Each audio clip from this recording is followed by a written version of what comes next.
The underlying issues aren't going away. We have to address them. That's why we're retraining our police force. That's why we're moving towards body cameras and a lot of other reforms. The population changes, and cops need to change with it. A more dangerous population, to be certain, but one that now demands law enforcement back off and play nice, some would say. Now we find out if it's possible to reconcile those two ends of the need to keep the peace in America. He is a retired New York City police sergeant with more than 20 years on the force, former commanding officer of the Bronx Cold Case Squad, now an adjunct in the Law, Police Science, and Criminal Justice Administration Department at the John Jay College of Criminal Justice in New York. It's a pleasure to welcome Detective Sergeant Joe Giacalone to MidPoint. Detective Sergeant, thank you so much for being here. Thanks for having me, Ed.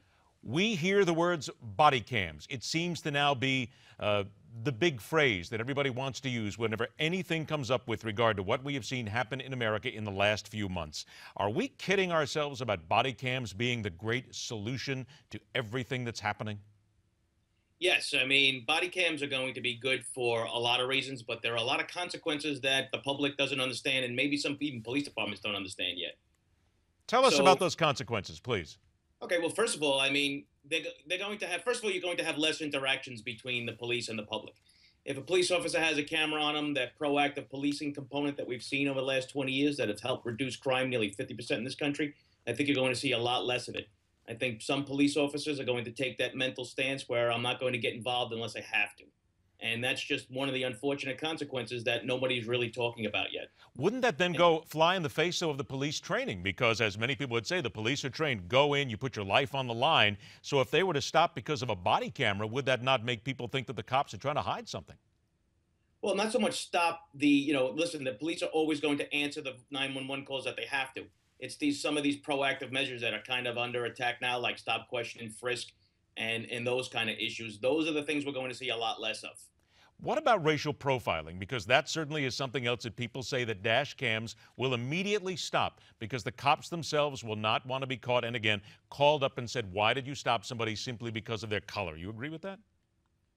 Well, I mean, I look at it this way. From the idealistic point of view, you hope no police officer ever does this. But, I mean, there's shown some evidence that there has been racial profiling in the past. But understand something. These video cameras will protect the public from those cops that shouldn't have been cops in the first place.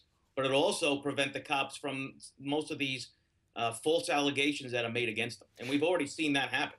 Would you agree, though, there are some and many people that I've spoken to in law enforcement who say that racial profiling is a necessary part of the job of being a police officer and being able to figure out who the bad guys are? You agree with that evaluation?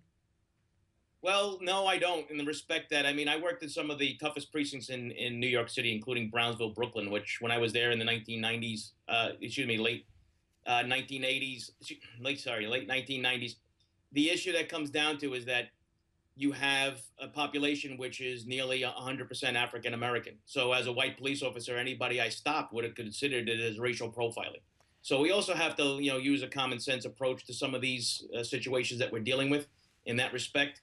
I mean, think about it. The numbers would be off the charts if you had white police officers in a place like Brownsville or any other place that has a high minority population. Let's use some common sense here with regard to body cams. A couple minutes before we take a break here.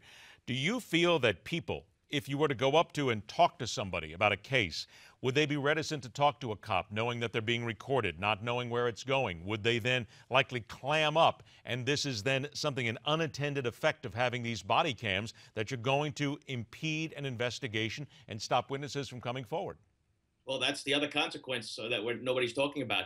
I mean, we already have this no snitching mentality now that somebody might be on videotape. They don't know if it's going to end up on the news or what have you. I mean, this is something that, the police departments and the public really have to look at.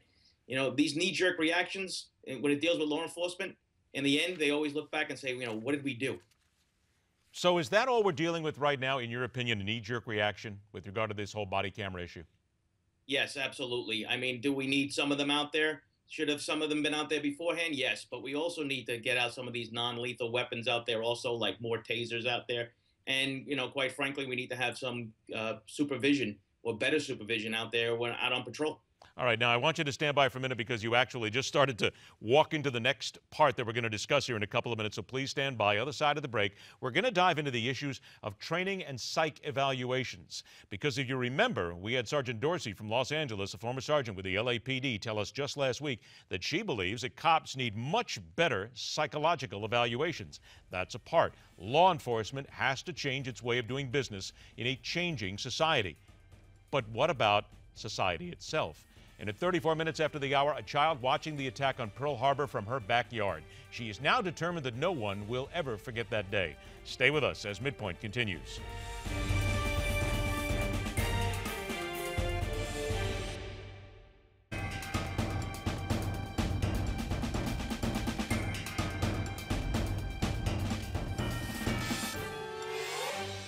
Let's welcome back from the John Jay College of Criminal Justice, former New York City Police Sergeant Joe Giacalone joins us here on MidPoint. Sergeant, let me get to this issue of training, because I don't think there's any doubt that the police department, law enforcement, needs better training. In your opinion, how is it allowed to get to this point, though, where we have such distrust between blacks and whites, but just the general citizenry and law enforcement itself? Well, I mean, we have issues where we need to learn how to, as a police department and as a community, we need to learn how to recruit better, select them, train them, and then when you have them, the discipline and the supervision are the most important aspects after the fact, after they've been hired. All right. I mean, listen, some people should have never be cops in the first place. Well, I understand that. And people slip through the cracks. Go right there. Some people should never be cops in the first place. I'm going to tell you that I am a fan of law enforcement. I've had a lot of friends who are in law enforcement. I also know people that I grew up with who are in law enforcement whom I call bullet heads. They have no business being in the police department because they use it and they abuse it on a regular basis. And all they are big macho guys walking around using the fact that they're a cop to go against somebody and to show off. How do we weed these guys and gals, in many instances, out of the police departments as quickly as possible? Well, I mean, first of all, you hopefully don't hire them in the first place, right? But once you have people that you need to be able to keep track of them, and that's where you have some of these early warning systems like CCRB, the Civilian Complaint Review Board, which also tests, use of force and discourtesy. I mean, if you have an officer that's consistently getting abuse of force complaints and discourtesy, and he or she needs to be monitored very closely and, watched out for. What about psych evaluations? Because as I noted here in the last break, we have talked with a police sergeant in Los Angeles, a veteran there, and she says undoubtedly there needs to be better psych evaluations. Again, I guess what the general public would ask, why are we waiting so long to do this, and why haven't there been better psych evaluations already? Well, I mean, I agree. We have to have better psychological evaluations that have to go beyond, the questionnaires and the interviews that you go through. Because of the fact that some people understand how these systems work and they slip through. And, a lot of the things that we look at for who makes a good police officer, like you've never been arrested and you have your college education, that, we think that translates into being a good police officer, which it doesn't. All right, what then translates into being a good police officer here in the 21st century? And I'm going to preface that by saying that we already know, and I mentioned this, a lot of the citizenry sometimes is better armed than the cops themselves. Yeah, well, one of the things that I've been recommending is that we need to have a more mature police officer before they become there. So what do I mean? That, like the FBI that requires a 4-year degree and 3 years work experience, I think that a 4-year degree and maybe 2 years work experience, I mean, the police department should not be their first job. And many times you have people who are become cops, this is their first job that they've ever had. What about citizen responsibility? And I'm going to bring this up because even Mayor Giuliani, former Mayor Giuliani said this specifically about the black community. He said it's a responsibility.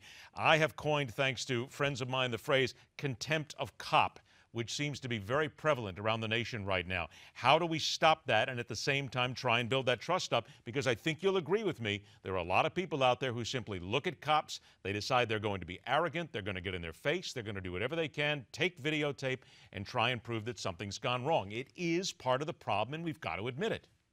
Yeah, yes, it is. I've never seen this much of an anti-cop mentality in my entire life, especially even working when I was a police officer. I mean, this has gotten beyond the recognition of quite honestly sanity. We always talk about that we blame the cops for everything. We have to retrain them. We have to do that. And certain times that's the case. But we also need to educate the public, and that is that you cannot resist arrest. It's against the law. It also, even within with the penal law, what the Supreme Court decisions have said about police use of force. The public needs to educate themselves, and they also need to make sure that they're not teaching their kids at a very early age to hate the police or distrust the police. I mean, I hear some of our politicians say that they worry about their kids and they tell them to, watch out for the. I mean, that's a really bad message to send. I mean, you keep on telling your child that, and guess what? They're going to grow up not liking and distrusting the police, and it's very difficult to change the hearts and minds of those people. I've got about 30, 40 seconds left here. I do want to end on this. We don't want to look past the fact there is a racial divide in this country right now, specifically when it comes to police and the citizens themselves. Is it just as simple as saying to get more black, Latin officers, female officers, whatever, on the streets, or is it deeper? Well, it's unfortunate that this is actually happening now in this country. And, yes, hiring more minorities to make them look, to make the police departments more look like the departments and the cities that they govern is something very important. But there is just a natural distrust of the police, and it doesn't really matter in certain aspects what color that police officer is. They're still going to distrust them. And in the end, what we have to do is try to find a way to build that trust up. And I think we touched on a couple of things that have to happen here for that to even begin to happen. But we have a long way to go. Detective Sergeant Joe Giacalone, thanks so much for being here. We appreciate your time. I'll look forward to the next time.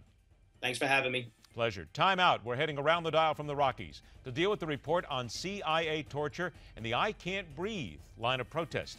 Don't forget it, 51 minutes after the hour, from the battleground and a phony ceasefire in Ukraine. We will span the globe. It's coming up right here on MidPoint.